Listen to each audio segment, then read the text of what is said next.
தமிழ்நாட்டுக்கு தந்தை பெரியார் ஏன் வேணும், அம்பேத்கர் ஏன் வேணும், காரல் மார்க்ஸ், லெனின் போன்ற தலைவர்களுடைய தத்துவங்கள் ஏன் வேணும் நாங்கள் கேட்குறோம் தெரியுமா? சீமானை எதுக்காக நான் வலுவாக எதிர்க்கிறேன் தெரியுமா? நாம் தமிழர் கட்சியை சேர்ந்த பொறுப்பாளர் ஒருத்தர் எங்க கிட்ட பேசியிருக்கிறேன், அந்த ஆடியோவை கேட்டு பாருங்க. சென்னையில வேசார்படினா வேசார்படி ஏறிக்கிறேன். உபச்சாரப்படியில நான் வேசார்படினா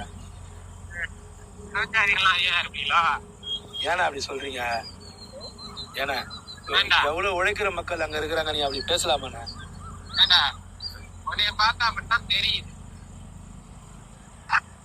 யாருண்ணா வந்தேரி?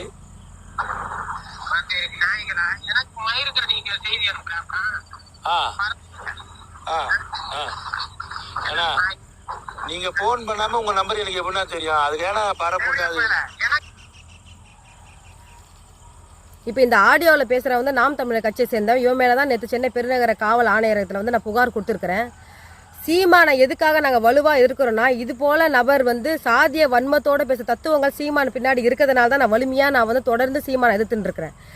சீமான் பேசுறது வந்து தமிழ் தேசியமே கிடையாது. சீமான் பேசுறது சாதிய தேசம், சாதிய மதவாத தமிழ் தேசியம் தான் சீமான் வந்து பேசுறாரு. அதனால தான் தமிழ் தேசியம் பேசுறாரு. தமிழ்நாட்டு மக்களை வந்து ஊரை ஏமாத்துறாரு. சீமான் கிட்ட இருந்து தமிழ் தேசியத்தை பாதுகாக்கணுன்றதுக்காக தான் நாங்கள் பிரபாகரனார் அவர்கள் முன்னெடுத்த தமிழ் தேசியத்தை நான் முன்னெடுத்து நான் இங்கே களம் காண்டுருக்கேன்.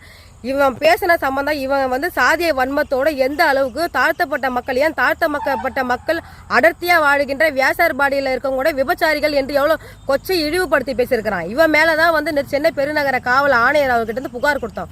புகார் கொடுத்து இந்த நிமிஷம் வரைக்கும் இன்னும் விசாரணையை வந்து மேற்கொள்ளலை. ஒரு அரசியல் கட்சி தலைவராக நான் வந்து ஒரு காவல்துறையை சட்டப்பூர்வமாக காவல்துறை அணுகி புகார் கொடுக்க தான் முடியும்.